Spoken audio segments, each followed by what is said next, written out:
We're all here. Yo, what's good? It's ST Spittin to be exact. Monsters Inc. representative, North Oakland's finest. You feel me? What's poppin'? Well, let's go with how you got your name? Well, the ST actually came from the homie Marky Bo from Acorn. He actually on my project Second Impression. He on Top Shelf. My real name is Sterling. You know what I'm saying? And he just was like, you know what I'm saying, we need something shorter, you know what I'm saying, and they just start calling me ST. So, I got that from the homie from Acorn, and most of the people that I know from Acorn, they call me ST. And so I put up a video, though, of me rapping on YouTube, but I just called it ST Spittin, like I was spitting, you know what I'm saying, just rapping. And my boy Corey Grayson, we was up at Jeffrey's, and he was just like, I saw that video, ST Spittin, and I'm like, you know what I'm saying, it's just ST, you know what I'm saying, and they was on, and they was like, spit something right now, and I spit something, and they was just feeling it, everybody was pregnant, it's like, ST Spittin, man, and I was like, fuck it, man, ST Spittin it is, you know what I mean, and it just kind of stuck. Okay. Let's start from the beginning. How did you get into this industry, period? Not just the rap game, the industry, period. Whew, man, well, that all started with the Architects. I was in a dance team from Oakland, California, led by the homie Jarrell Bay, shout out to him, and turfing, you know what I'm saying, what they call turfing now. Back then it didn't have no name, it was just, fucking with it or hitting it, you know what I'm saying, and we put together a team, you know what I'm saying, of who we figured was the best people doing it around Oakland, and then we had some people from Hayward too, it was nice. The homie was from Frisco too, Dancing Joe. Everything just came together real nice, and we later on switched to the Animaniacs for other reasons, you know what I'm saying, that's buried in the past, and then, we just kept it going. Once people realized that the Animaniacs was just like the old Architects, the ones that we had an A team and a B team, and Animaniacs were the A team that was on the Architects, and yeah, that got us in the game. We did a lot of stuff with E40, T-Pain, Baby Bash, DJ Nump, got on BET, 106 in Park, MTV My Block, Universal Circus. We did a lot of stuff, you know what I mean? And that kind of opened my eyes to the game, the first exposure. So it was kind of easy to switch from the dance scene to the rapping, because you just start, it's like your mind starts working, especially when you start seeing how the business is. So yeah, that's how I got in. What made you want to make the jump from dancing to rapping?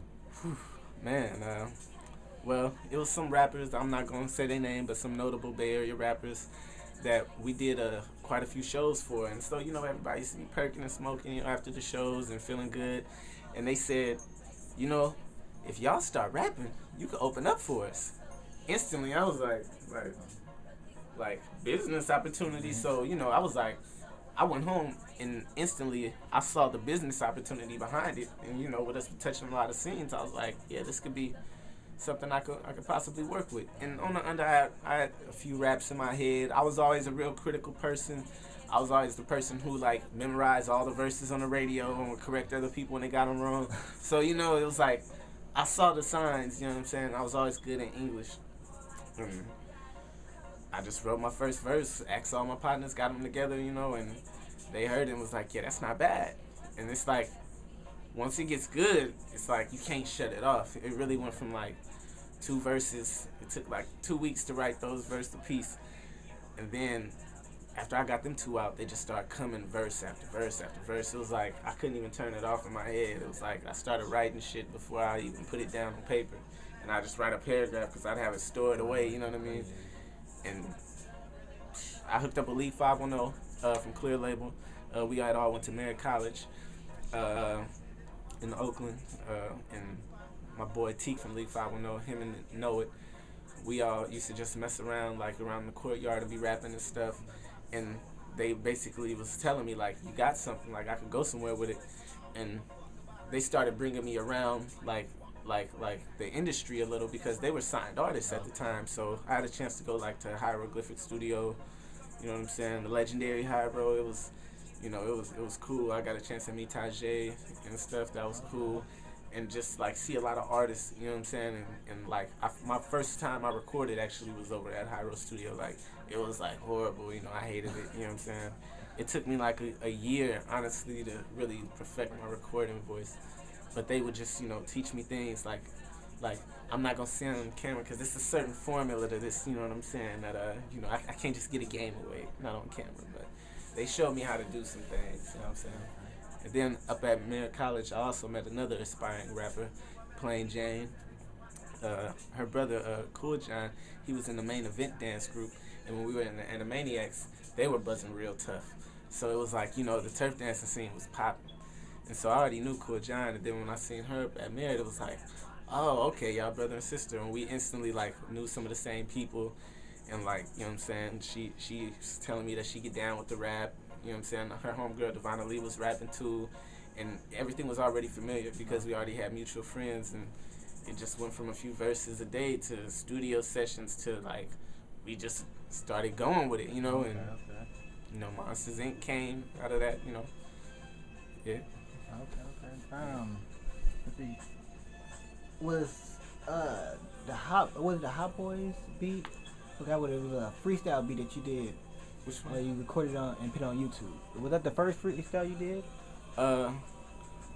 Which one? I'm trying to think of the beat you did, bro. This one heck of long ago. Like, yeah, I had a short haircut. Yeah. You talking about the Jada Kiss one? Yeah, that's the one. Oh, the Knock Yourself Out one? Yeah. Oh, yeah. I did that right at my apartment. That was cool, yeah. I had my spot. Yeah, my cousin was just filming me and he threw the beat on. Yeah. I fucked with it. That was when I couldn't write a hook for nothing. Just bars. You were gassing on it. Good looking on it. I appreciate that. You could tell that you were still starting off, but you was like, okay, that's so much potential. And so what you was and what you are now, you seen it then. Yeah, and at that time it irked me that I couldn't write hooks, like I inevitably I started listening to more and more like great rap, and you get familiar with certain melodies, and it started happening. You work at anything hard enough the right way, it's gonna happen. And then it really clicked when I started listening to Static Major. Cool John put me on him, and whew. Once I realized all the people he wrote for, most of my favorite songs was things that he already did, and I started seeing his patterns and his own original music, and studying him just really took the lid off. It was it was easy. It got easy after that. You know what I mean? But yeah. To jump on that, who are some of your influences to make you want to rap though? Keep you going. Rather Bay Area, worldwide. Yeah. I got them all.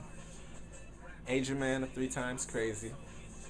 I wouldn't be rapping if I never heard an Asian Man verse off top. Big L, rest in peace, Big L.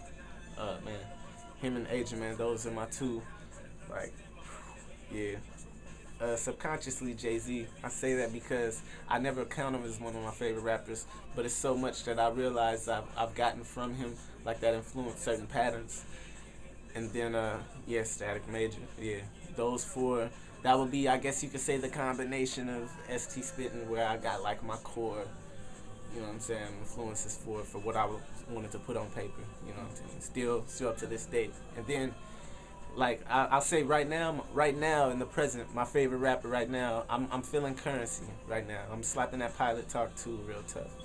That's what I'm rocking with right now. From the sounds of it, you like more underground music than you would go for mainstream. T.I., I'm a big T.I. fan too. Oh yeah, I didn't mention Tip. He definitely is in that mix. Yeah. Tip is definitely in that mix. Always just the aggression he put into a song, where you could feel where it's fake from certain people, where it sound like they put it on, it sound this guy pouring it out. I love to be in the studio with him while he's in the booth to see him record, because I know it'll give me juice. Give me this. I know the same. You know what I mean? That I'm alien. That just as soon as he just jump on that shit, he just snatch your soul out of you, whew. And that's the shit I like to do, you know what I mean? I heard The Game say, on an old mix CD, when he first came out, he said something about Aftermath. He said, if you're not spitting like The Game in 10 bars or less, you know what I'm saying, then you ain't coming with it. We don't even want to hear it. And I was like, damn. For me, it take a lot. 10 bars, that's a lot of listening. So I want to smack somebody in the first 4. And have them go woo by 8, you know what I mean? So that's kind of why, with Monsters Inc. we kind of enforce like you know, you better come with it. You know what I mean? Like, we want people to know, like, if they got that Monsters Inc. tag on them, then they certified. You know what I'm saying? But right now, me and Plain Jane are the forefront of it. You know what I'm saying? But, you know what I'm saying? Shout out to Kid Fresh, you know what I'm saying? He's coming, you know what I'm saying? And then we got other alliances, you know, with the homie Rossi, you know what I'm saying? Fly.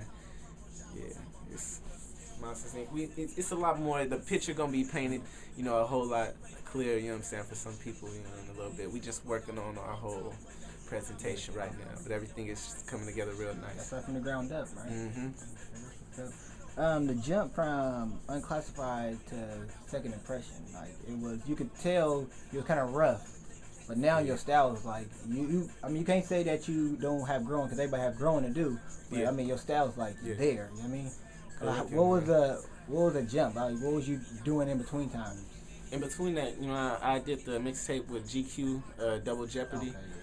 Okay, That one, Unclassified, like, I say you don't really graduate as an artist until you've heard yourself for a full project. Like, it's crazy how you don't even know how to sound different until you hear yourself, then you know how to improve it. It's a weird process that, you know what I'm saying, you go through, where you strive to make something great, and then you want to make something better. You know, it's like, you know, you really like pushing yourself to the limit, but it's a good limit. And I see some people built for it, some people not, you know what I mean?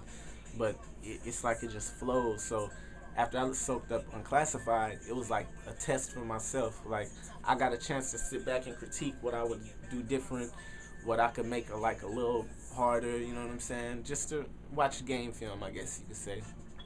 And Double Jeopardy, that came about. Me and GQ went to high school with each other.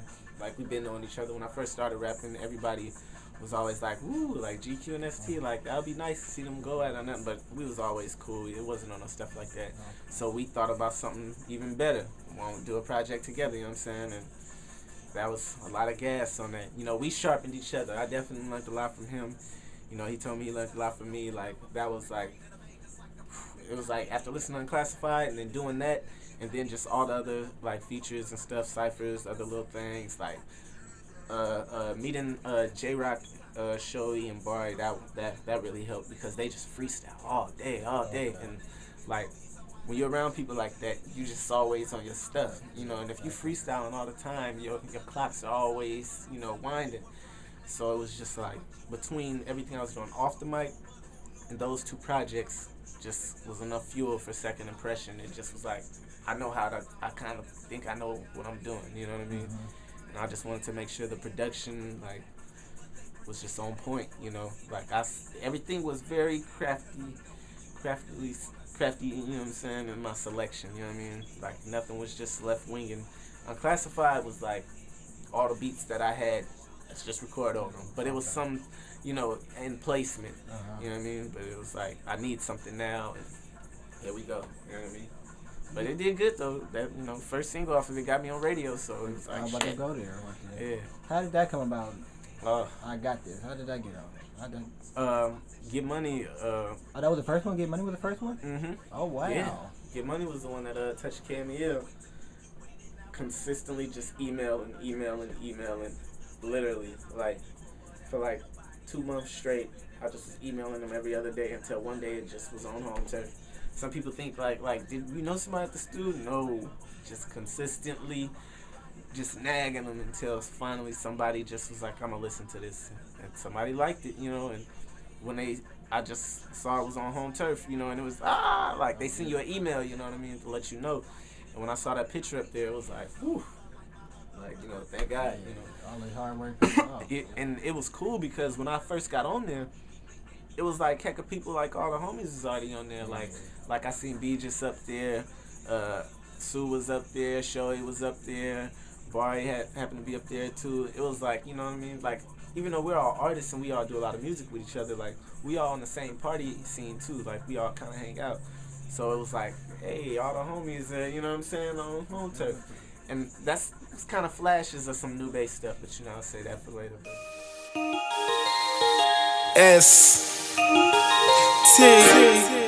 ST Spittin to be exact.